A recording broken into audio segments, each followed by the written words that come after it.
All right. Howdy, everybody. I'm here. I'm going to do a podcast recording. If you haven't heard of our podcast, it's the Portal Gaming Podcast. So thanks so much for joining me. I do seem to be having a little bit of an audio issue here, in that it's so quiet, and it was so loud, and then it went to so quiet. So if you're watching, thank you so much for watching. You can let me know how this is sounding. I know the last time I did a stream, people said it was quiet, but not terrible. So hopefully you can hear me there. I'm going to record on my recorder here, but I just realized that the batteries are running low, so we'll see how that goes. I'm actually going to record it on here as well and go from there. So just give me a minute. I am going to answer questions live, so if you're here and you join me and you want to ask a question, go ahead and ask away. And I'm going to type that in here. Feel free to ask a question for, oh good, thanks, me to answer on the podcast. Hello, BB House Rodent. I don't think I've ever seen you live here. I do know who you are. I will keep your anonymity, but I do know who it is. So thanks for joining me for the podcast recording. And I think I'll jump in, so just give me a minute to get myself ready. I don't know why I record these things live. I just think it's fun. Then I can interact with people, answer some questions. I like being live. You can see how the sausage is made. This episode is just me, but I do have a couple upcoming episodes. I'll talk about that as I get the podcast going. So, all right, stack of games, voice, drink, notes. Away we go.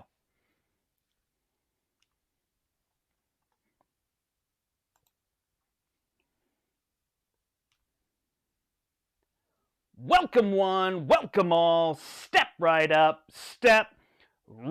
ladies and gentlemen. Portal Gaming Podcast, episode number 172 is on its way. Who's scruffy looking? That's the title for this episode. Howdy, everybody. Portal Game Podcast, a podcast brought to you by a store called The Portal. For more information, you can go to www.theportalct.com. You can check us out on Facebook, The Portal, and on Twitter at PortalGaming60.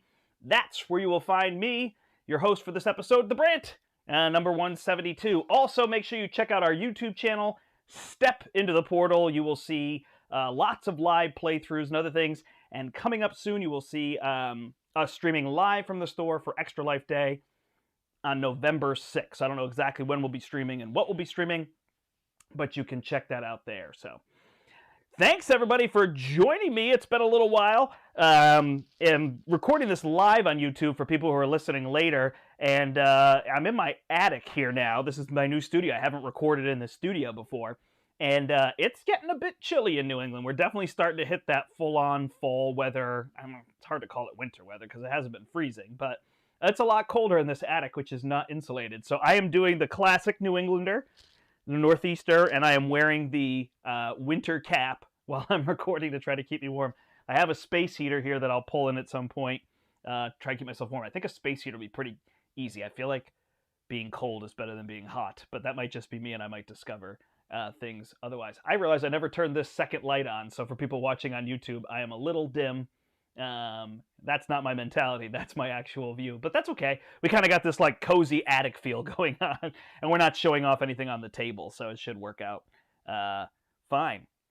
Awesome. So yeah, like I said, we're doing that Extra Life Day. We'll be open 24 hours November 6th from midnight to midnight. That's midnight at Friday. We just roll on Friday Night Magic right into being open all the way till Saturday or Sunday morning midnight. Saturday morning midnight to Sunday morning midnight. So if you want to come down to the store, you can.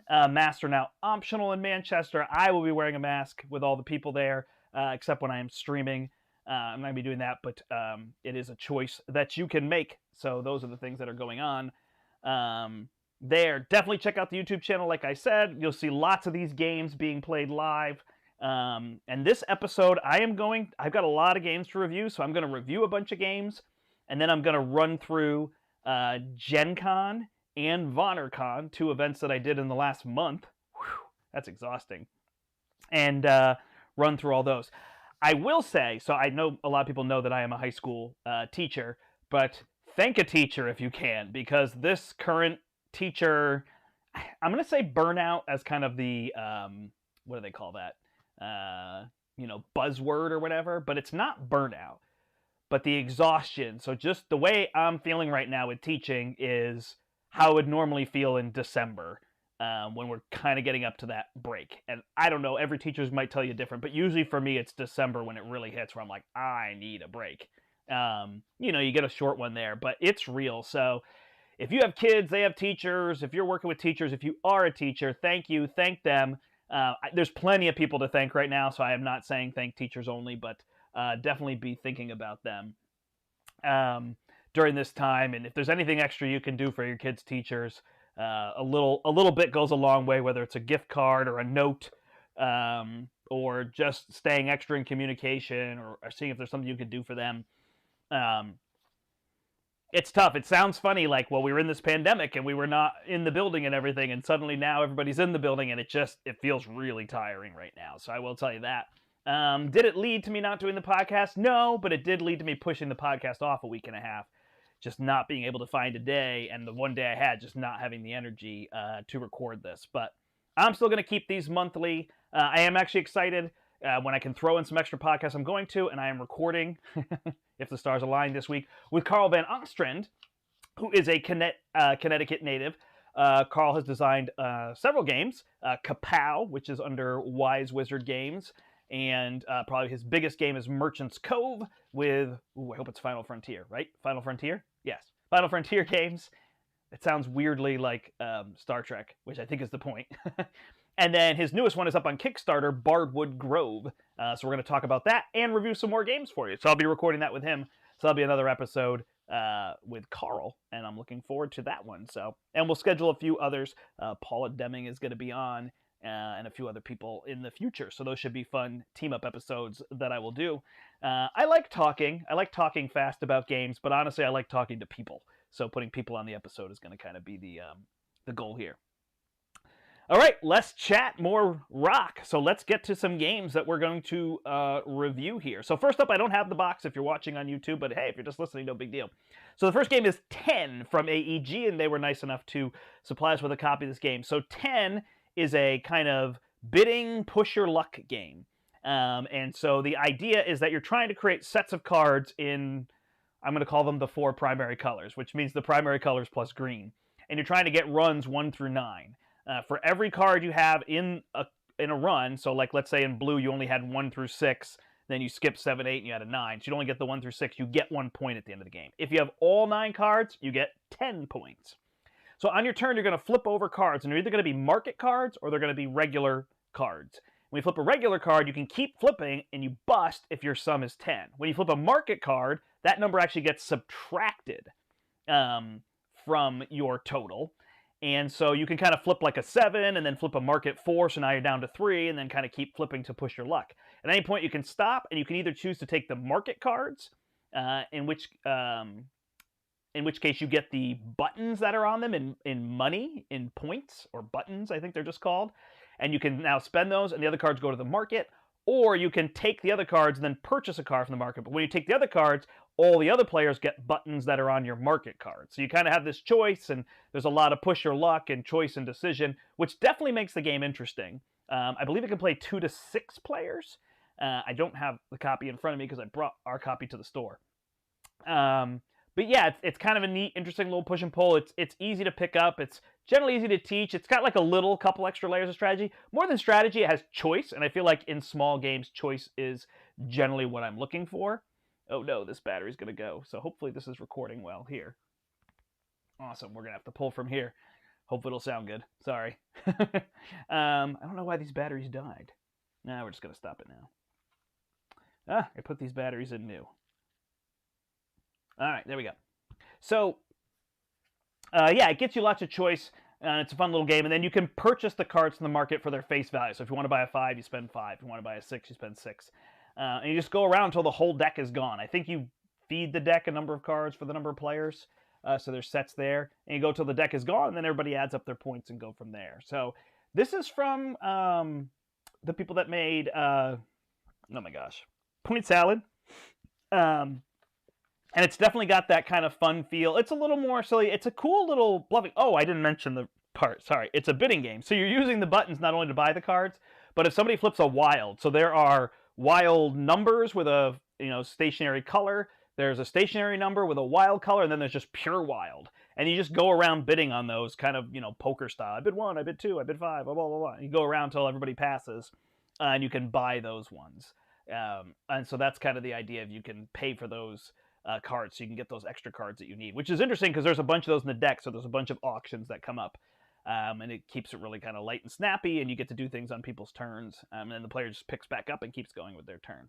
So that is another part. So yeah, overall it's fun. I don't know how much staying power it'll have. I mean, Point Salad to me is really good, and I would keep playing that game. I do keep playing that game, and this one seems fun. Like it seems like a fun game. I would not say no to it, but I don't know that I'd be carrying it around to play with me all the time. But definitely check it out if that sounds interesting to you. That is 10. Let's see. Next up, I got to play Arch Ravels, and that is 2 buried under there, so I'm not going to be able to grab that one at the moment.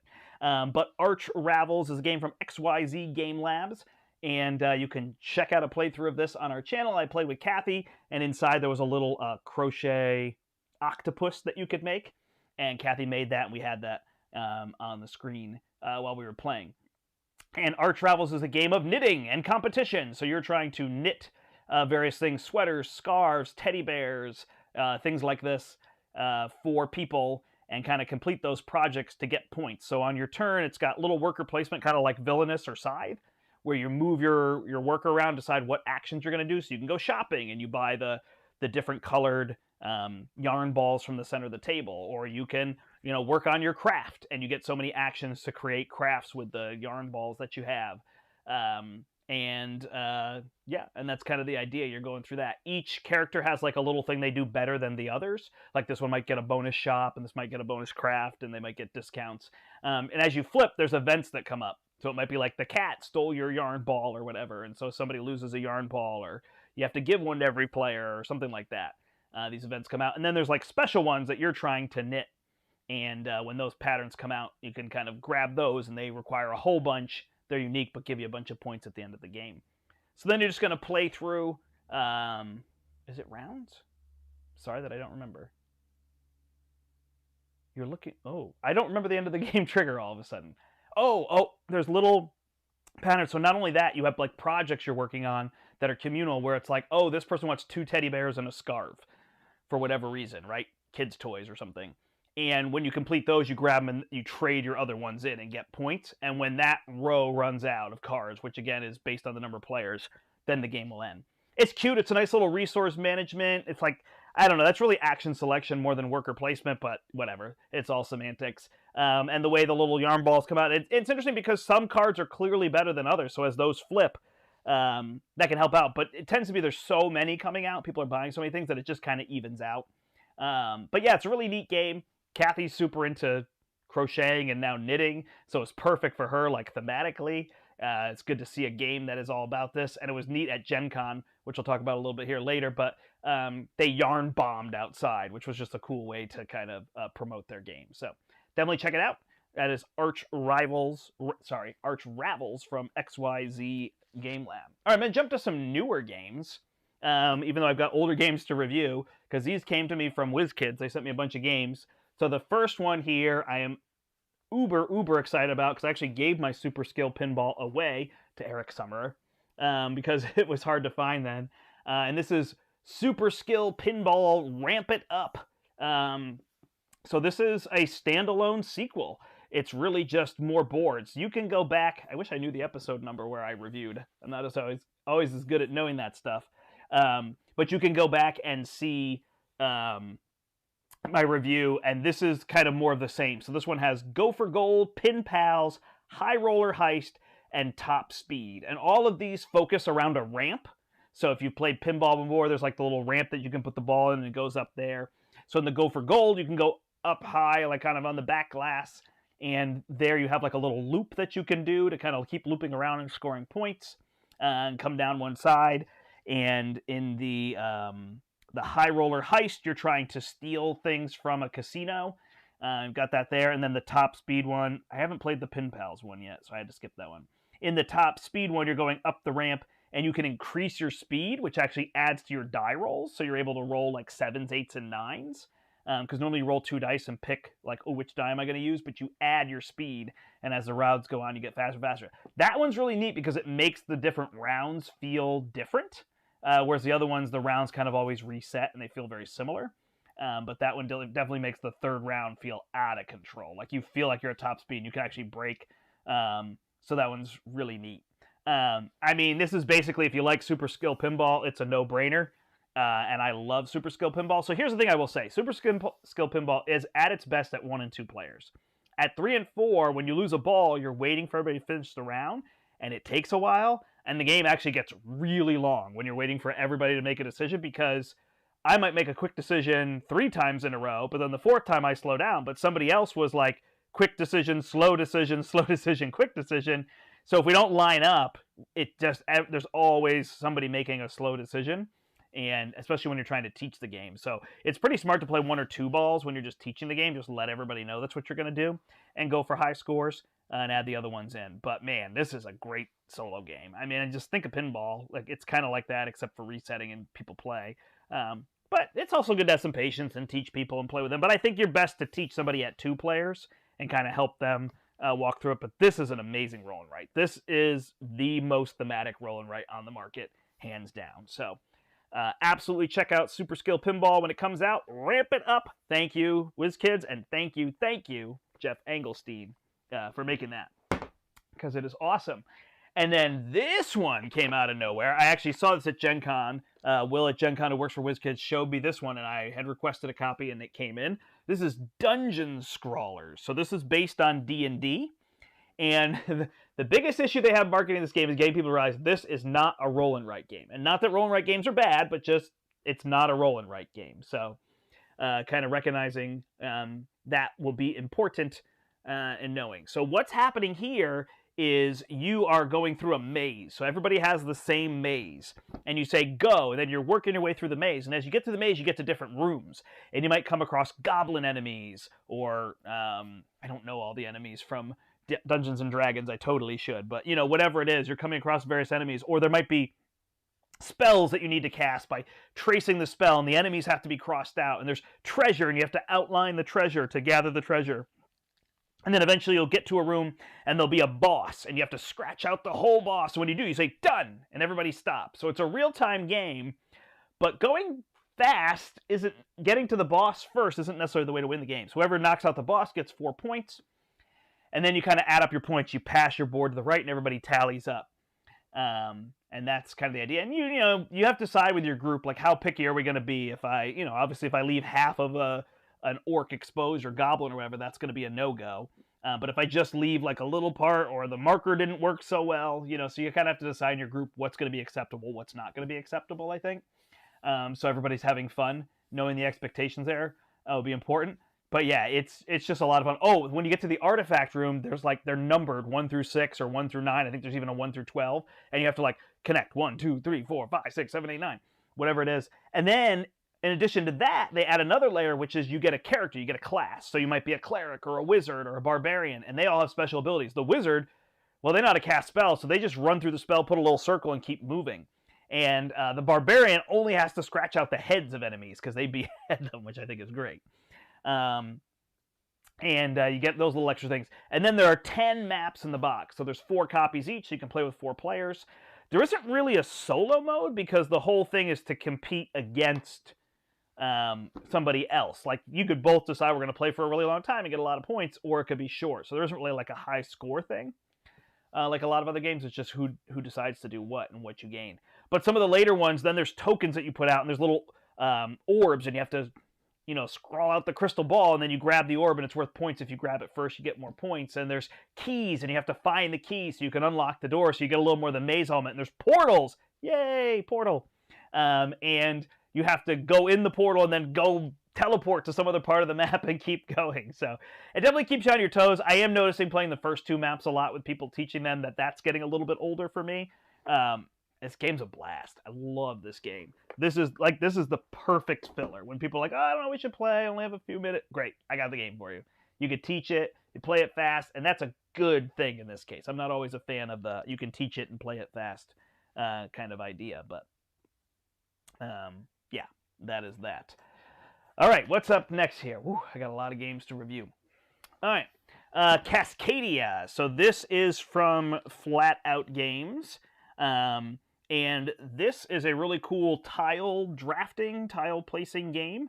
And these other tokens. So Cascadia, you're in the Cascade Mountains, which is the Northwest Pacific area of America, and it rolls up into like Vancouver in Canada and all that kind of area. And so you've got animals. You've got hawks and bears and moose and salmon and foxes are the 5 different animals. And they each have like 4 different scoring cards. So you shuffle up and play with them. They also give you a starter set. Also, they give you a family card where you just put it out and they all score the same, so you can kind of get the mechanisms of doing the game down with your family and then add in the unique scoring, which was perfect. That was such a great idea. A simple way to do that.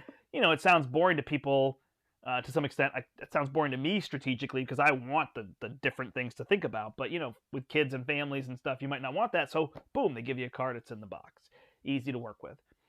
So what's happening here is you're going to have like 3 tile, like a little 3 hexagon shape in front of you, and you and they're going to have symbols on them of the different animals. You get kind of a starter tile, and then on your turn, there's 4 tiles with 4 chips, and the chips have the various, you know, they're like wooden poker chips. I don't even know what you would call those. Discs? I guess they're discs.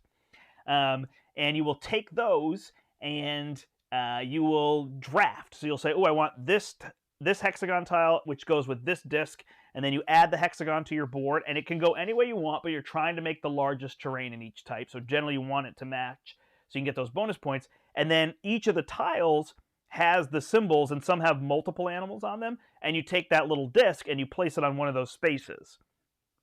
And you cover that space. What's really clever is that means you always have 3 open spaces because you're drafting, you're adding another hex, I guess technically 4, and then you place, unless you start with a disc. I can't remember, I apologize.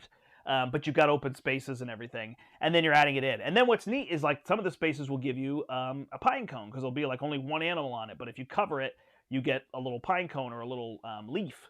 And you can spend that to draft any pair. Let me take this hexagon and this animal. So you can do that kind of thing, which was a really good idea. So it gives people that option. Otherwise, you get a point if you keep those at the end of the game. But it's very clear whether you want to use those or not. If it ends up that there's like 3 animals of the same type or all 4, you can wipe that and put new animals out. So you have lots of options. It never really backs you into a corner. And then at the end of the game, you're going to score based on those. So salmon want to be like in a straight line. And bears might want to be grouped up, or foxes want to be adjacent to other animals. Maybe bears are the ones that want to be alone, like they want to be alone and surrounded by other animals. And then all the hawks are like in some kind of linear pattern where they're distant from each other, but in line with each other, so it's almost like they're flying. I don't know, it's really neat how they did all that. It's a great game. I'm imagining that if you're listening to this, you've heard of Cascadia, maybe had a chance to play, but definitely check that one out. Because it's really good. That is Cascadia, also from AEG, also a review copy. So thank you to them. All right, what else we got here? Equinox. So Equinox is a game from Plan B Games. Again, another one they gave me at GenCon. Got a chance to play this. This is a Reiner Knizia game. And it is a re-implementation. I think the game is called Titan's Arena. I used to play a game called Titan from Avalon Hill all the time. And so I think that's why I remember this, but I don't remember exactly what this implements. There are 2 different box covers. I have the pink one here. There's also a green one. And it is confirmed that they are the same game. They just made 2 box covers, so you don't have to worry for the reasoning there. 40 to 60 minutes, 2 to 5 players. And this is a very interesting game. I don't know if I can explain it well. But basically, you've got a big tableau out there. And all these animals are competing in this competition on one of the equinoxes, the vernal or autumnal equinox, and you shuffle and you play with a certain number of creatures. So I think there's 14 in the game, and you play with 8 of them, so there's lots of options. And then you make a big grid, and players have tokens that they can kind of bid on who they think is going to win and be in the end of the game. And you're playing 5 rounds, and each round there's an animal that's eliminated. And then in the last round, there'll be 3 animals left, and those animals will score points. Because, yeah, each of the 5 rounds, you eliminate 1 of the 8, so there's 3 left, and those animals score points. And you get points based on how early you bid on the fact that they would still be there. Ooh, I did a good job explaining that part of it. How you actually play the game is very interesting. You're putting cards out in those spots, and they have abilities, but you only trigger the ability if you previously have bid on them, or specifically you have the highest bid. So let me make that a little clearer. The earlier you bid, the more points it's going to be worth, and then you have control. So sometimes you're bidding just to have control so you can trigger the special abilities. The special abilities aren't game-changing. They can be good, but it might be like remove 1 animal, or whatever it is. And then all the animals are like 0 to 10, 0 to 9. And what's happening is once the row is complete, all 8 animals have been placed, the one with the lowest number will be eliminated. But you can play over animals. There's also a chameleon that's wild, and there's some trees that add other abilities. Yeah, this is where my explanation is just breaking down a little bit. If I had it physically in front of you and we were able to run around, it makes a lot of sense. But it's also one of those games where you get to the end and you go, oh, I should have bid on that earlier. Oh, that one would have made sense. Anyway, then you fill your hand back up to a certain number of cards. I think it's based on the number of players. And one of the other things you can do is you can discard cards of animals that are out. If they're out of the competition, they've been eliminated, you can discard those cards and refill your hand. The game will also end if that deck of cards runs out. So that's kind of what's happening there. And yeah, my front-loaded explanation with the how you win, I think was pretty good. But on the back end, there's several more little tricks to that. But it actually plays pretty fast. And it's very clever. It's extremely clever. It's almost too clever. Like, it looks like it's going to be a family game, and there's just a lot. Although I have to say, some of the random things that happen, so like Zephyr was playing with us, and she's 11, so it's not like she's a kid, you know, and she makes silly moves, but if she didn't make the perfect move, or one of us didn't make like the expected move, it kind of like threw a wrench, and then it was like, oh, well, now this is highly valued. So it was kind of interesting. Like, it felt like you could do that. Like, you didn't have to do the expected thing always, and whatnot. So, yeah, that is Equinox. Pretty fun game. I mean, it's a re-implementation of a game that was already printed, so obviously people liked it, and they just gave it a really nice package. Oh, I should mention the artwork is just absolutely gorgeous. Really, really nice pictures of forest animals and creatures, you know, both real and mythical creatures, and they did a really good job with that. So, well done. Check out Equinox from Plan B. All right, you can check out a play of The Loop on our channel. I did a solo 2-player. I didn't actually do the solo game. Not the world's biggest solo player, and using all those solo rules is not always my favorite. I don't have a problem with it, but so I did a playthrough of The Loop as though I was 2 characters. The Loop is a cooperative game from Pandasaurus Games, from Maxine Rambourg and Theo Riviere, with art by Simon Caruso. Just kind of looking at the box here. And so what is happening in The Loop is a cooperative game where you are trying to stop Dr. Foe from messing with the timeline. There are 7 time periods from the dawn of time to the end of time, and you are trying to stop him by completing 4 missions. 4 missions before he sets up 3 vortex, like a 4th vortex, and creates a whole rift in time and all that kind of thing. So what's actually happening is you got a little deck build action selection thing going on. And so on your turn, you're going to add more of these clones. So he's putting all these clones of himself in various places, and you want to return those clones to their actual timeline, and that eliminates them. They're off the board then. You're drawing a card. You've got one of each of the 7 sections. You draw a card, and then you turn this little chute or dice tower, cube tower, and it can shoot out in 3 directions, so it can hit that one or the adjacent ones. And you're dropping cubes based on the number of clones that are there, and they're going to reach these locations, and they add rift cubes. And if you ever get 4 rift cubes in a section, that section goes into a vortex, and that one is uncontrollable. You can't complete a mission there anymore. If you get 4 vortexes, you lose. But if you complete 4 missions, you win. So then when you get to your turn, oh, you also add more clones to the board. When you get to your turn, you get to take actions. You have a free move to an adjacent space, and then you have 3 cards that you draw off your deck, and everything's kind of played face up in front of you, and you can exhaust those cards to do what they say. And those cards run the gamut from move anywhere, to remove a cube, and you've got all these energy cubes that are on the board, these green energy cubes, and you can spend those to move, or you can spend them to loop. So when you loop, the cards that you have in your deck have symbols on top, and you can spend an energy and you can reset or unexhaust all cards with the same symbol. So building a deck with the same symbol will allow you to loop more, and you can loop a second time, but it costs 2, and a third time in the same turn. On future turns, it only costs 1.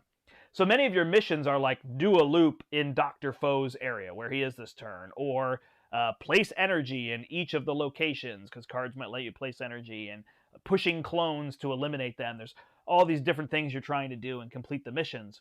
And yeah, then it just becomes a race. What's interesting is you have those 7 cards, so you start to know where he's going to show up, and you protect those areas, and then it resets to a second round, and then a third round where he adds more clones. And you kind of lose information for a little bit, but then it's like, oh, he's not going to green or yellow or blue, so let's protect these other ones and not worry about those as much. And your characters have special abilities, so you can play with different characters.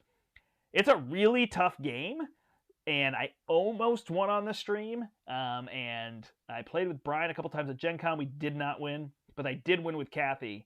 And when you win, it's just you're triggering a lot of things, and those loops can do really well for you. And it becomes a lot thinkier than you'd expect it would be. It's not really complex.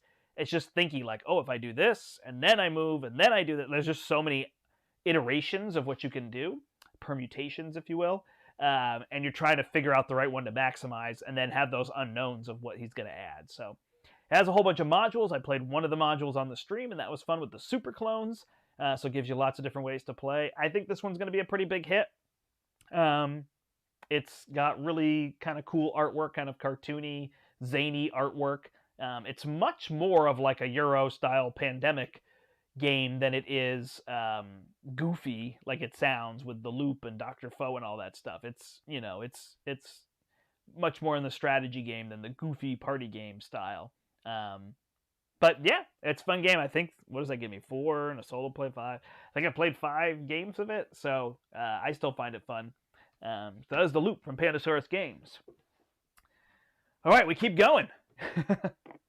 I'll just get through as many games as I can. So this next one is probably one of my Game of the Year contenders. So spoiler. This is Anno 1800 from Cosmo. Thank you to Cosmo for sending this over. Pretty much all the games I'm reviewing were sent over to me. And Anno 1800 is a Martin Wallace game. Got a chance to play this at GenCon, and they sent the copy over, and I played several times now.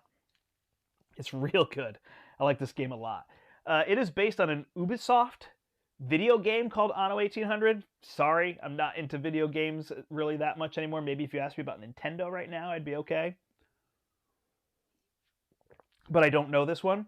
But essentially the theme of the game is you have a bunch of workers in the 1800s, and you are trying to make them happy. So they want things. They want canned food and sausages and coffee and whiskey, and I don't think it's whiskey, I think it's vodka, and beer, and they want coats and, you know, finer things, eventually engines, and you're kind of building up. So you got a big board of all these, we'll call them technologies, even though some of them are just boat sails and glasses and things like that. And you got all these out in front of you, and you got a big hand of cards. And the game ends when somebody gets rid of all the workers in their hand. I believe you start with 9 cards in your hand, and if you get rid of all your cards, that will end the game, and then you'll count up your points from there. And the workers are worth points. Every time you complete a worker by giving them those resources, you put them on the table, and then you can trigger their special ability at any time, which many of them say you get another worker. So now you add more workers, and you draw another card, and you've got workers on your player board in front of you. So your player board has kind of workers by color, which is kind of the style of work that they do. And you've got green, blue, red, purple, and turquoise workers. And the turquoise workers are the investors. So they don't really do work. They just kind of help you get the more expensive things. Yeah, the art, Maurice is commenting here on, yeah, no, the Pandasaurus game art is good. I like that too. Thank you for that comment. Yeah, no, the art is neat. You can check it out, watch the playthrough on Step Into the Portal, or if you go back and watch the podcast live here, you can see some of that. So in Anno 1800, on your turn, you're going to be able to do, there's a bunch of different actions, but essentially you're either going to play one of those workers, one of your cards in front of you by moving the workers to those items. So you've got all these things in front of you on your player board, and you say, oh, I'm going to spend coal, and I'm going to spend iron, and now I can play this person, and I get this bonus. And then eventually you'll be getting the tiles, and they're on this common board, and you might say, oh, I'll spend these two, and I'll take that tile, and now I have that resource. You're not going to be able to get all the resources, so you are forced to trade. So at the bottom of your board, you have boats and a harbor. The harbor allows you to make like level 1 boats, which give you 1 action each, and then you can upgrade to level 2 and 3 harbors, which lets you make the bigger boats, giving you 2 and 3. And you've got 2 actions on there. You've got an explore action where you actually can go get more boards to add to your player board, or go to the new world and get resources that you need for that high-level technology that only you can use, as well as some cards and other things. Or you have the trade ones, and the trade ones allow you to spend them and be like, oh, I don't make canned food, but you do, so I'm going to trade. You get a gold, and I get to use your resource temporarily this turn. You don't get it, you just get it temporarily so you can satisfy one of your workers. And trading's a big part of the game. What can you do with the gold? Well, the gold lets you reset. So one of your actions is to take all of your little worker cubes and put them back where they go, which you're going to need to do eventually because spaces are limited, resources are limited. Sorry, I lost train of thought. But the gold allows you to temporarily put a worker back. Like, ooh, I really need the sails for ships so I can make a lot of ships this turn, so I'm going to pay to put those back, and that's kind of the idea. Also, when you do the reset, you get all those tokens back on your boats. And so that's what you're doing. You're just expanding, I guess, kind of like a civilization, right? These technologies and these things are almost what you have. But it's pretty snappy. Like, people are not taking long turns. It's a lot of turns you're rifling through. And then it's got just a common set of cards that say this is how you're going to score points at the end of the game for gathering these resources or having these things. Somebody will eventually trigger it. The person who triggers it gets 7 points, and people get 1 more turn, and you go through. It's pretty long. Like, you're playing a 2-player game in an hour and 15, hour and a half. You're playing a 3 and 4-player game in 2 hours, maybe a little over 2. We played 4. It was Larry, Brian, Kathy, and I, and we knocked it out at VannerCon in like under 2 hours. So that went pretty well.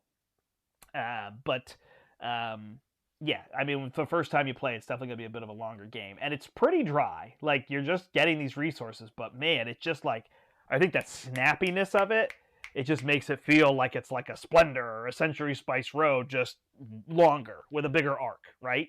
So it's just kind of got that feel where it's like, oh, this isn't actually that confusing. At first, it feels like there's a lot of rules. It feels like there's a bunch of actions, because I didn't name some of the actions. But those actions are like, you're going to take them a couple times per game or once per game. You can like put cards back and draw new cards so you can complete those and other things like that. So yeah, it's a really great game. I see BB House Rodent commenting on that here, and yeah, I enjoy the game a lot.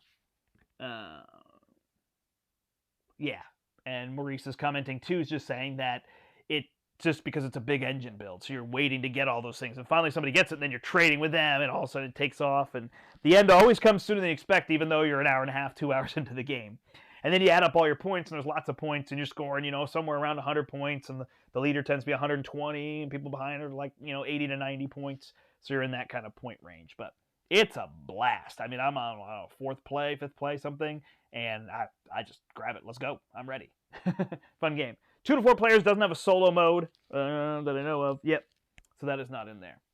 All right, I want to talk about GenCon and VannerCon, so I'm going to pause on talking about games. I will tell you other games I have here are Whirling Witchcraft and Furnace, which is another Game of the Year contender. Furnace is really good.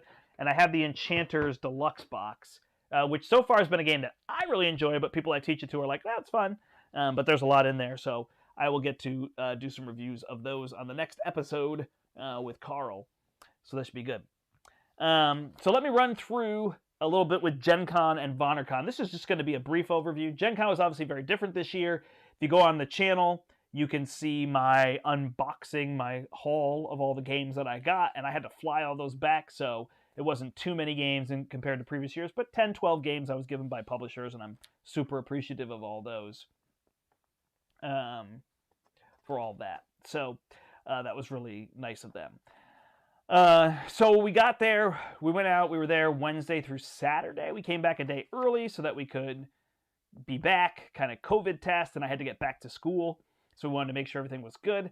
But we're there. I was able to hang out on Wednesday and see Dice Tower people and work Capstone booth, help them set up and do a bunch of stuff. And then we went to an event with Dice Tower, and then we went over to the game night. We got to play Whirling Witchcraft at AEG, which I'm going to review, and that was really fun. We also played Tranquility at Lucky Duck. I checked out, is it called Wonder Tree? Wonder Book is a game coming out as well. That company's slipping my name. But I saw a bunch of those, so that was neat. And then the show hit, and it was definitely very popular. It was big. The people were buying a lot of games. Arcane Wonders seemed like a very popular booth. Renegade was a popular booth. And there was a lot of new stuff there. The Hunger, the Transformers game.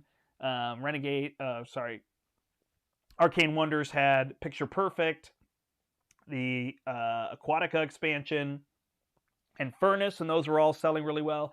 Capstone, I demoed Juicy Fruits, Rift Force, and Rorschach to a whole bunch of people. They were also showing off the newest Winsome Train game, Iberian Rails, Iberian Gauge, right, is theirs. There's a rails and a gauge. And that was very popular, so we had a lot of people there. And that was really neat. So I didn't end up really purchasing a lot. I purchased Furnace, and then I was given all these games, and that's kind of what we were doing. I saw Isaac Childress, who I've seen at a lot of conventions. He came over and demoed Juicy Fruits with me. His booth for Frosthaven was right across the way, and I got to hang out with him a lot, talk with him a lot. And actually, one of the later nights, he invited Brian and I to play Gaia Project with him, because that's like his all-time favorite game, and it's top 3. It's my third. Gloomhaven is in front of it, which kind of laugh. But that was a blast to just kind of sit quietly in a hotel. All these other people were out partying. We're just there playing Gaia Project with Isaac Childress. He's the designer of Gloomhaven, owns Cephalofair Games. So that was a really neat thing to do. Definitely a memorable experience for sure. And he told us about some other game that we're going to play at PAX Unplugged in December. So he's going to bring that. We'll hopefully get a chance to play that. So that should be exciting. Yeah, that was mostly what we did. Then I'm trying to think of what we played after. Oh, we saw Tom from Cosmos, so we got to play Anno 1800. We got to play the new Crew, which is great. Like, they did exactly what they should do with the new Crew game. Kind of give you that next layer, but not give you too much or not change it too much. So that's definitely worth checking out. And I'm most excited for the Adventures of Robin Hood, which still hasn't come out, and they unfortunately weren't able to send me a copy.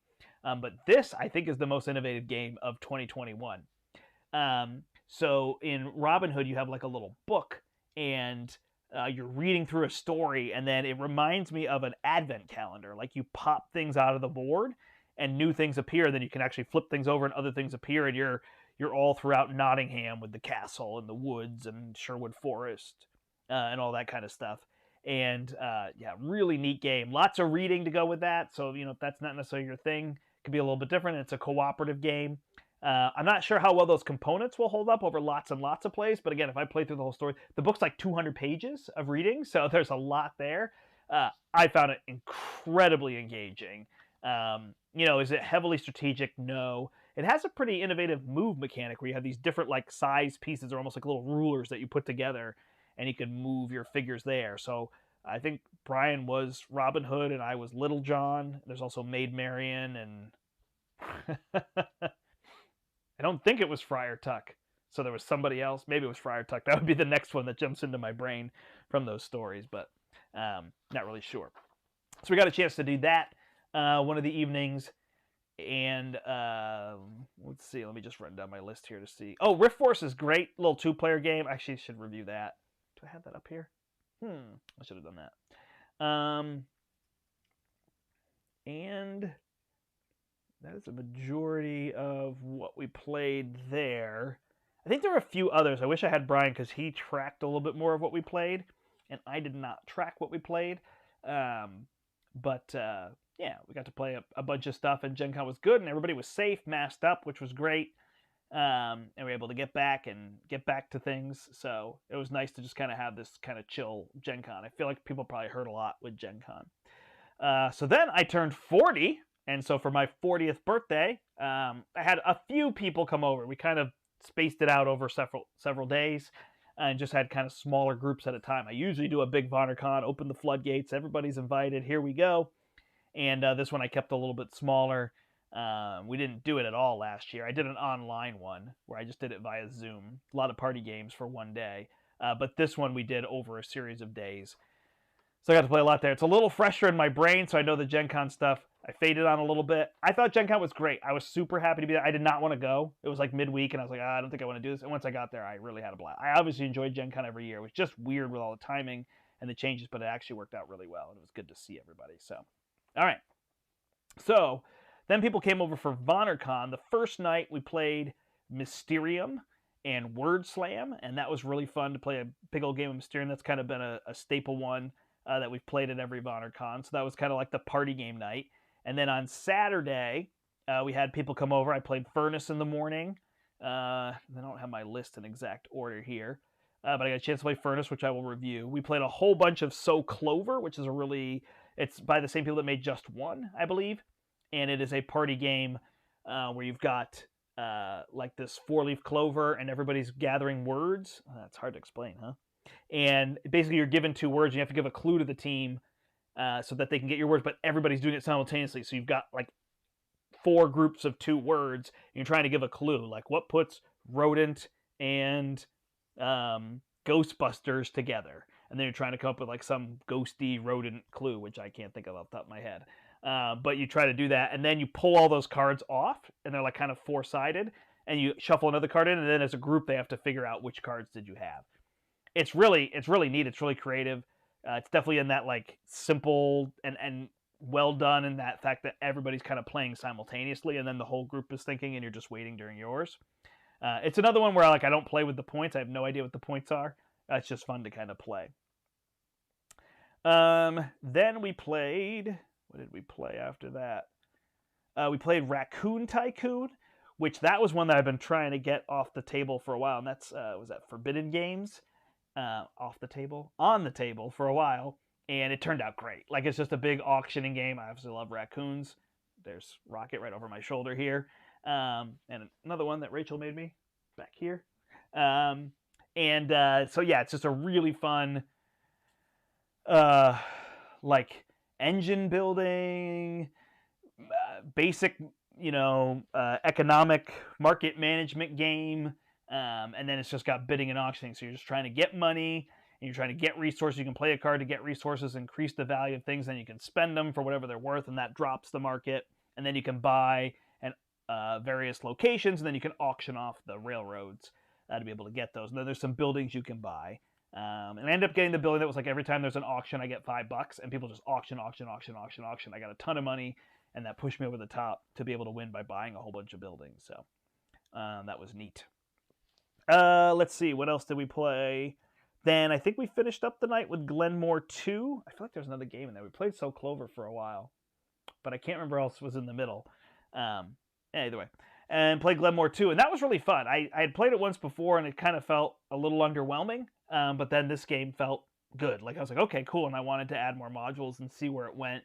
And there were interesting decisions. The people had been at it. I had played Glenmore, and they added like a whole personage track. And I was like, oh, like bored. And that felt weird to me the first time. But this time it felt totally sensible. Just here's a bunch of special powers you can get. But Glenmore 2 is like a circular track where you can move as far forward as you want. And you draft a tile. But then everybody else gets to go who's behind you. So if you jump too far forward, they get a whole bunch of turns. So that was definitely neat and fun to play. And then I also played, I played Underwater Cities the first day. So I played Underwater Cities the first day, and I ended with Gaia Project. And those are just 2 of my favorite heavy Euro games. They're so good. So that was fun, and I won both of them. So that was neat. Also played Elysium. And on Sunday, I had another group of people, played The Hunger first. Eric Summer had a copy, so we played The Hunger, and that was really cool. I'm not going to do a review because I don't have a copy, and I've only played once. I felt bad. I tried to push my luck too much. It's a Richard Garfield game. It feels a lot like Clank, but then plays different from Clank. Is the best way I can say that quickly. But I tried to push my luck too far and ended up being a vampire that died, and then Eric won by default because we were just playing 2-player. But that was neat. Then we played Scooby-Doo Escape from the Haunted House, and this was hilarious because we wanted to play this game. Crystal Dax had told us that it was really fun. This is from the OP, and so we had people we gathered around, and then you got a booklet, and Eric took the booklet and started reading the opening, and Eric is a professional voice actor and audiobook reader, and he just, everything went silent. Everybody just staring at him, and then people just threw their books at him like, you can just read everything. I ended up trying to do a couple Ooby-Dooby-Doos and well, geez, right, with Shaggy, but I just didn't compare. But I'm willing to try doing some acting and whatnot. But yeah, it wasn't there. But then it was really fun. We did end up playing both sections, and it took us about 3.5 hours or a few pauses in the middle. But there's chapter 1 and chapter 2. It's got a nice break, and you can come back to it. You can put everything away, but we played the whole thing because we had the group together. The gang was there, and it just played out exactly like a Scooby-Doo story. It was interesting. You can kind of place your movers with which you have the various characters, and the characters can do certain things. So Scooby can sniff, and Shaggy can eat, and somebody else can investigate, and use, I think, is what Daphne does. And so it's kind of interesting going through all those. So, it feels like an escape room, but it's kind of got a heavy story to it. Which I don't know. Again, I love that Adventures of Robin Hood. I don't know the story to escape room always there, but Scooby-Doo story was good, and it really got me excited to play the Goonies one that I think they're making. So that should be exciting. So we played that, and then we played a whole bunch more So Clover, and then we played Paint the Roses, which is a game on Kickstarter now, I believe, from North Star Games. And it's like a deduction game. You literally have like those old school deduction, like, oh, well, Sally can't sit next to Percy. And then you cross out that box and put a dot and figure out all the deduction. And you are painting the roses in the garden for the Red Queen before she, Queen of Hearts, before she gets upset and, off with their heads or whatever. You are the cards trying to do that. And so you have to get all this deduction while she chases you around. You have to fill the whole garden. If you fill the garden, she's satisfied and she won't cut your head off while you paint the roses and get them the right colors. So, yeah, that was a neat game. Again, not one that I'm going to review because I just played that time. Actually, I played that one twice, but you can check that out, though. It's on Kickstarter. And then, like I said, I finished the night with Gaia Project, which is what I'm trying to finish all VannerCons with. But obviously, depending on the crowd that's there, I'm not going to make people who don't want to play Gaia Project, but it was another phenomenal game because I really liked that one a whole bunch. And that was kind of the recap of all of those things. So a couple things here. So BB House Rodent says that he heard from somebody who played with us that Scooby-Dooby-Doo was amazing. Yeah, I know, it was really fun. The length, even the 3.5 hours, sounds long, but we were pretty much invested. There was a lot of choices. Playing with 4 and even 5 people sometimes made the decisions too long. Like, it was kind of like we were waiting for 3 people to agree. And if you're just playing with 2 people, it would have been like, well, I think this, and you don't have an idea, so let's do it. And almost most things worked out. But yeah, I mean, if you like Scooby-Doo and you generally enjoy escape room style games, this isn't heavy on the puzzle and escape room. There were a few things that I thought were a little like, ooh, that's tricky, and that, but whatever. And the clue system was not good. But you could get through most things by figuring it out or guessing. You have Scooby snacks, and if you're wrong or you take hints, you eat Scooby snacks and you kind of get a score. But you have like 20 of them, and I think we used 2. So you could have used way more to get yourself through. There were just a couple weird puzzles, but they worked out fine. The puzzles weren't the big part. It was like reading the story and thinking about what you would do, and then, oh, that makes sense, and doing the next thing, more than like just figure out the puzzle like an exit game, which I love the exit games and I love the puzzles, but they just felt on the other side. It felt like I'm trying to get through a story and figure out what happens and kind of think like the characters would think, and that's what made it really fun. So yes, it was very good. I don't know if anybody else has questions for me. Steve from Beat the Game says, I look like a gangster, I guess with my hat on. Yeah, it's very cold in my attic right now, so I went with the New England look. I know up in Canada, you guys just go naked year-round, even in the snow. But I guess in New England, we're weak, so we grow beards, wear flannel and hats, and all that. And Daniel Craig just says, hi. Hi, Daniel. All right, I think I'm going to end the episode here. I will give people a minute who are live with me if they have any other questions they want to ask me, board game related or otherwise. But we will otherwise wrap it up. So you can see if there's anything else there. While I wait for them to see if they have any questions, I will let you know that the next episode should be with Carl Van Ostrand, so that should be really exciting. We're going to review a bunch of games and then talk about specifically Bardwood Grove, since that's on Kickstarter, local designer, so I definitely want to promote that for him. and check out some of his game. We'll talk about some of his other games as well. So that should be a fun episode, so you can look for that one coming out a week or so after this one drops. Yeah, going forward, I will review more of these games. I've still got piles of games to do. You can go over to the channel. I'm really getting into My Hero Academia. Figured out how to do live plays with people who are remote. So we've been doing live plays. Steve is here from Beat the Game. Oh, thank you, BB House Run. Thanks for watching. Yeah, it's fun to be live, and it's fun to have people here. I don't know, for people listening to the podcast, it might be annoying, like, oh, he's just going over to those people, but I just think it's fun to try and do that, so you can check it out sometime when I do those episodes. But yeah, so I've been playing Marvel Champions live with Steve and with Brian. They're both up in Canada, and we've been able to do that and play live on nights Marvel Champions, and then also playing My Hero Academia card game with Larry. We've done some of that. We've also just went into the store and played, but it was fun to be able to stream some of that for people. It's not the highest quality that's around there, but I think we're pretty engaging and entertaining. So I think it's fun. And again, being live, if you're really into those games, I know Daniel is one who is super into Marvel Champions, so you're able to watch that. And there's a growing community for sure around our store with My Hero Academia, which I just think is awesome. And I am in deep with that game, so that's been a lot of fun under the CCG. I'm really discovering how much I like Euros and card games. Those are really the two that are rising to the top for me. So I like cards because there's just a lot of things to read and go through. All right, it does not look like there's any questions from everybody who's joining me live, so I will make that the end of this episode. Thank you, everybody, for joining me for episode 172. Who's scruffy looking? Of the Portal Gaming Podcast. My name is the Brandt. And until next time, I hope you step into the portal. Thanks. Bye.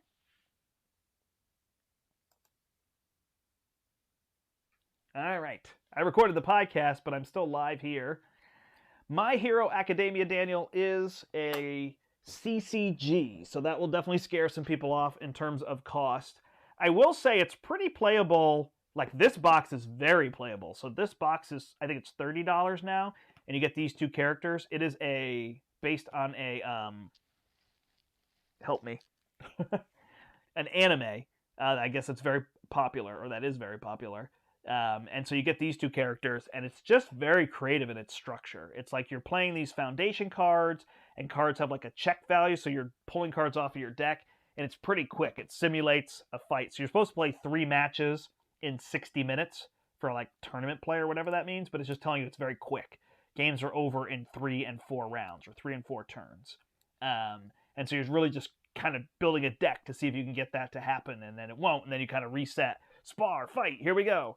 And it's got a lot of creativity. Each character comes with like 3 symbols, and you can build a deck in all of one symbol. So the characters share symbols. So it's like, oh, I could play this character in fire, or I could play this character in air, or I could play this character in balance. And so you can build decks in different ways. So it kind of gives each character 3 different builds. Arguably with the opening set, a lot of them feel like they have like 2 builds and one doesn't really work yet. But as they add cards, it'll go that way. And then it's part of the Universus system, UFS, which goes back years and years and years. So you can also mix the cards with that. I'm kind of playing the My Hero format, so I know like the card pool, and I can jump in there. But you can check out plays of that we have on the channel. Hopefully it's good enough to see there. Yeah, but it's a nice snappy game where you're just trying to like land all these punches and kicks. It's just really creative. But obviously the CCG thing is tricky. I mean, you're gonna lose to somebody that has a lot of rares, but the commons are really good. Like the commons are totally playable card. You need the commons in a deck.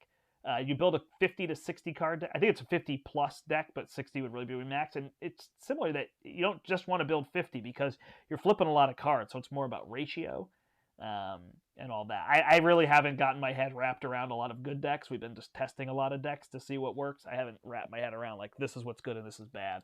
But people from UFS going backward kind of know that. And Larry's played a lot of that. And we played it last year on our channel as well. So you'll see some videos. Really fun there. All right. Well, my daughter is going to be home soon, so I am going to rock and roll. But thank you, everybody, for joining me here. And if you've never listened to the podcast, go and check it out on your favorite podcast feed. It's the Portal Gaming Podcast, 172 episodes deep. I think this is year 7 that we've been doing the podcast. that reviews a lot of board games and other things. So a little bit different from the channel. Times where we focus on more of the collectible games and things like that. But yeah, you'll hear lots and lots and lots and lots and lots of reviews. So thanks, everybody. Good to see you. I'll be back with more later this week. Bye-bye.